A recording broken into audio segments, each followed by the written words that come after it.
ఇవాళ నవీపేట మండలంలో గోదావరి పరివాహక ప్రాంతంలో మరి ఎన్నడూ లేనంత నష్టం జరిగింది. అంతకుముందు కూడా ఇక్కడ గోదావరి ప్రాంతంలో మనకు అలవాటే, గంగ వస్తుంది పోతుంది, దానికి తగ్గట్టు మనం సిద్ధంగా ఉంటాం, మనకు అలవాటే. కానీ ఈసారి దేవుడు చేసిన పాపం కాదు, ఈసారి మనుషులు ఈ ప్రభుత్వంలో ఉన్నటువంటి మంత్రులు చేసిన పాపంతో మనకు 10 రోజులు ఈ పరివాహక ప్రాంతంలో నీళ్లు నిలబడింది. అది మనందరికీ తెలిసినటువంటి విషయమే. అంతకుముందు ఎప్పుడైనా కూడా మనం మాట్లాడేది అధికారులతోని అన్ని విషయాలు మాట్లాడి కొంచెం ముందు సిద్ధంగా ఉండేది. యూరియా విషయం అయితే ఖచ్చితంగా కాలం కాకముందే రైతులకు అవసరం లేనప్పుడే యూరియా తెచ్చి సిద్ధంగా వేసుకొని పెట్టేది. ఇప్పుడున్నటువంటి ప్రభుత్వం ఆఖరికి యూరియా వేయకుండా మిమ్మల్ని లైన్లలో నిలబెట్టి ఇబ్బంది పెడుతుంది. అంటే వాళ్ళకి ఆలోచన లేదు, యూరియా గురించే అర్థం కాలే, ఇక నీళ్ల గురించి వాళ్ళకి ఏం అర్థమవుతుంది. ఎస్ఆర్ఎస్పీ నుండి సందర్భాన్ని బట్టి అవసరాన్ని బట్టి నీళ్లు వదులుతూ ఉంటే మనకి పరివాహక ప్రాంతంలో రైతులకు ఇబ్బంది కాదు. కానీ ఈసారి ఏం చేసిండ్రు, అట్లనే నిల్వ ఉంచిండ్రు. పేరుకేమో 42 గేట్లు ఎత్తినామని చెప్పిండ్రు, కానీ మొత్తం ఎత్తలేదు, సగమే ఎత్తిండ్రు. అంటే రైతులను మోసం చేయడంతోనే ఈ ప్రభుత్వం మొదలుపెట్టింది. ఈ 2 ఏళ్లలో భరించడం, అనేకం భరించడం. రైతు డిక్లరేషన్ వరంగల్ చెప్తే అవి ఇవ్వకుంటే కూడా భరించడం. సరే ఇవ్వాలి కాకపోతే రేపు ఇస్తారు కావచ్చు అనుకున్నాం. 2 ఏళ్లలో ఒకసారి బోనస్ వచ్చింది. అది కూడా ఎట్లా బాగా హుషారుతో ఉన్న హుషారంతా రైతుల కాడనే ప్రదర్శిస్తున్నారు. ఎప్పుడైతే పంటకు వస్తారో దాన్ని సగం పంట రైతులు అమ్ముకునేదాకా కాంటలు పెడతలేరు, పెట్టి కొంచెమే కొంటున్నారు, కొని కొంతమందికే బోనస్ ఇస్తున్నారు. మన కళ్ళ ముందు జరుగుతున్న వాస్తవాలే మోసాలే చెప్తున్నా నేను, కొత్తగా ఏం చెప్తా ఒకటే. ఇప్పుడు ప్రభుత్వాన్ని కోరేది ఒకటే, 3 మంత్రుల పాపం వల్ల ఇక్కడ సుదర్శన్ రెడ్డి గారు, అక్కడ తుమ్మల నాగేశ్వరరావు గారు, మరి ఖమ్మంలో ఉన్నటువంటి రైతులు, ఖమ్మంలో ఉన్నటువంటి మంత్రులు ఇక్కడ మా నిజామాబాద్ రైతుల్ని నిండా ముంచిదని వాళ్ళు నేను ఆరోపణ చేస్తా ఉన్నా. తుమ్మల నాగేశ్వరరావు గారు, మీరు కేవలం ఒక జిల్లా మంత్రి కాదు, మీరు తెలంగాణ మంత్రి, తెలంగాణ మంత్రివర్యులుగా ఆలోచించండి. తెలంగాణలో ఉన్న అందరు రైతులు మీకు సమానమైన విషయం గమనించండి. పంపించండి, మళ్ళీ రైతుల దగ్గరికి పంపించండి. ఏ రైతులది ఎన్ని ఎకరాలు మునిగిందో నీతిగా నిజాయితీగా నోట్ చేసుకొని పోండి.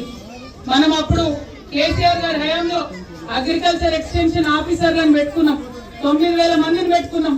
ఆ పిల్లల్ని నేను రిక్వెస్ట్ చేస్తున్నా, మీరు కరెక్ట్ లెక్కలు పైకి ఇవ్వండి. మిమ్మల్ని పెట్టుకున్నదే 5,000 ఎకరాలకు ఒకళ్ళు ఉంటే మంచిగా అర్థమవుతుందని పెట్టుకున్నాం. కరెక్ట్ లెక్కలు దయచేసి కలెక్టర్కి ఇవ్వమని చెప్పి నేను కోరుతా ఉన్నాను.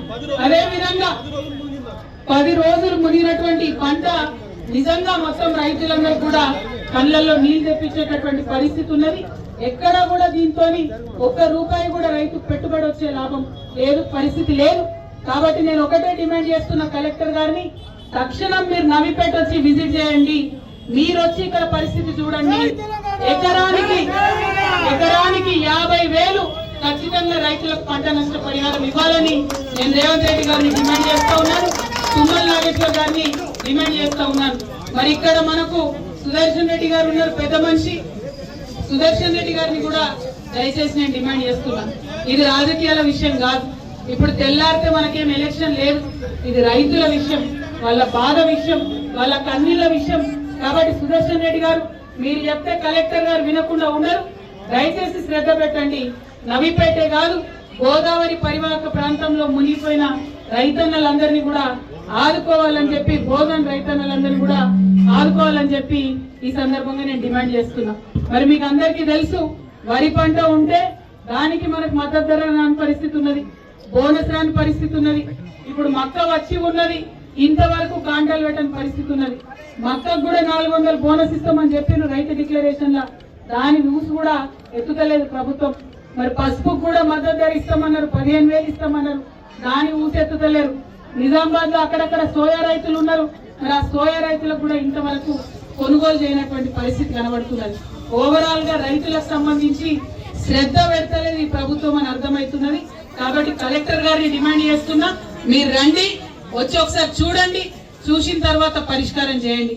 ఇక మా ఆడబిడ్డలు అప్పటి నుంచి నన్ను అడుగుతున్నారు, అక్క వచ్చినావు కరెక్టే గానీ మరి మాకు 2500 ఇస్తలేరు, ప్రభుత్వం ఇస్తామని చెప్పారు, దాని సంగతి కూడా అడగమంటున్నారు, పెన్షన్ కూడా పెంచుతలేరు.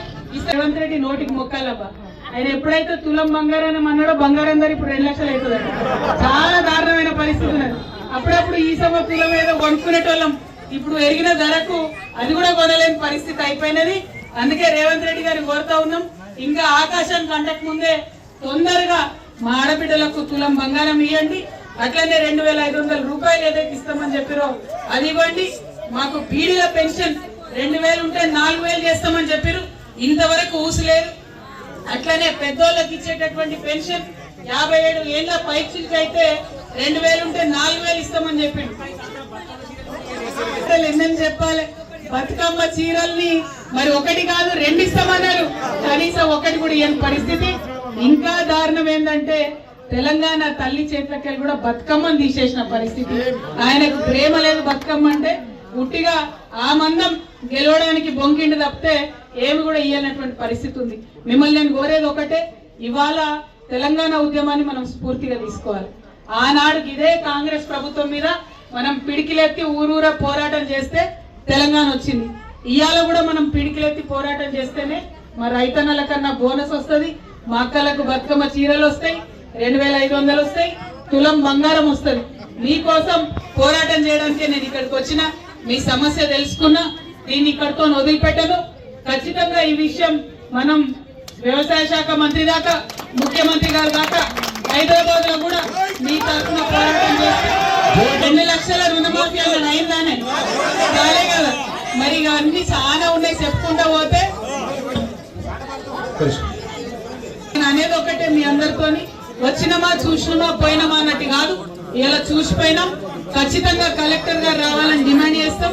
అవసరం అంటే రేపు నేను నిజామాబాద్ లో ఉంటా, మరి రైతన్నలందరూ రండి, పోయి కలెక్టర్ గారిని కూడా కలుగుతాం, ఆయనని ఇక్కడికి రమ్మని డిమాండ్ చేస్తాం, అట్లనే పరిష్కారం చేసుకుందామని తెలియజేస్తూ